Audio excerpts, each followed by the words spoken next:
for black girl nerds.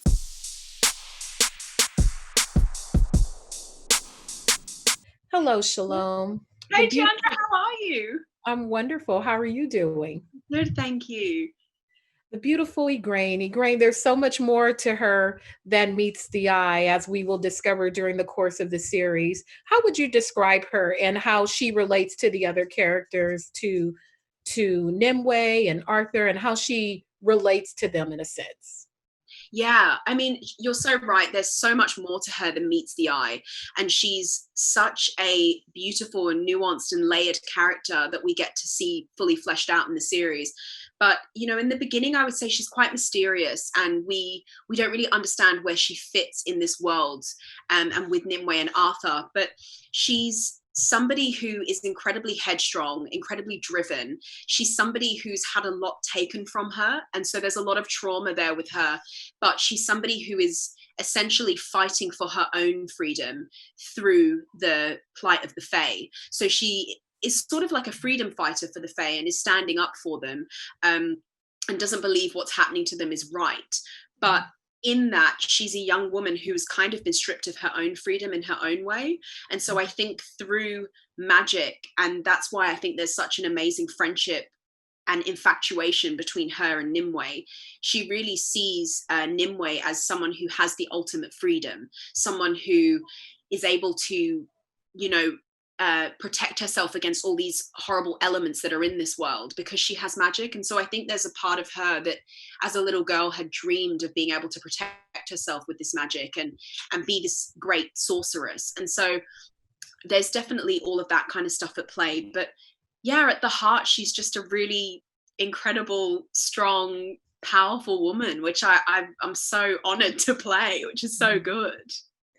Well, I mean, what impressed me the most about this series is that even though it's an old tale, it's very modern in its ideals. We're looking at issues of women empowerment, of ethnic cleansing, of a misunderstood, underserved people who've been forced to flee from land that is originally theirs.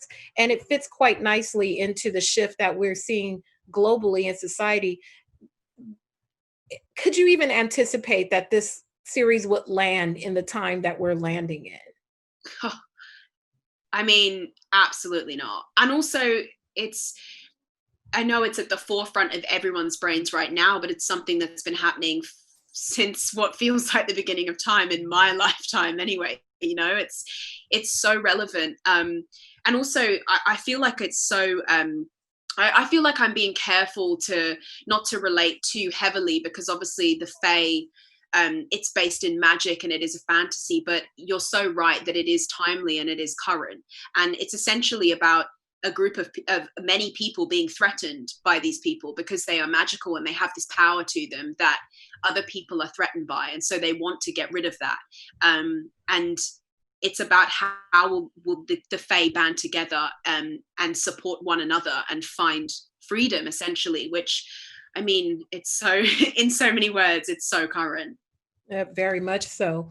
Since this rendering of the Arthurian legend and the story is so different from previous versions, is it almost freeing that you don't have that comparison just because it's so vastly different?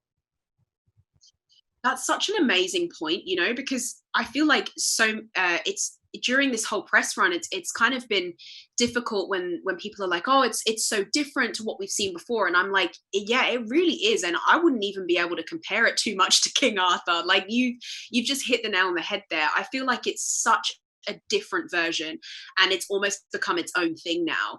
And that's the thing, when I was reading the synopsis of the show, I thought, wow, I don't get how this is King Arthur. That where's the sword in the stone? Where's all the things that we're so used to seeing? It really is a completely different take, and it's really it's fleshed out a character that we never really get to see, and that is the Lady of the Lake, which I think is awesome. It's the idea that Excalibur chose a queen first, which is so great, so cool. It's awesome. And lastly, there's a trend going around on social media where you're asked to describe your favorite thing as boring as possible. How would you describe Igraine as boring as possible? Oh, like I have to be really bored when I'm saying it? For example, like someone said, like Lord of the Rings, it's about a boy who finds something and he just wants to go back home.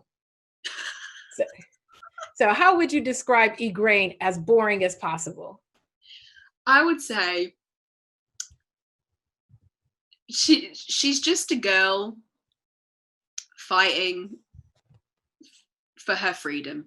Is that boring enough? She's just a girl fighting for her freedom. Or yeah, oh gosh, I'm so bad with stuff like this on the spot. I want to be wittier. I think you won. I think you won because that could be anything and you have to tune in Yeah, to find out. it could be. Yeah, exactly. All right. Thank you so much for your time. I loved your character. Can't wait to see what people find out about your character. Thank you thank you for your Thank you time. so much for taking the time to speak to me. I really appreciate it. I appreciate you. Thank you. Awesome. Thank you so much. Bye-bye. Bye. I'll see you later. Oh.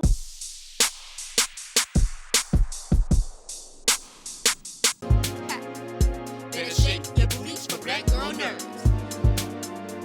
Better shake your booties for black girl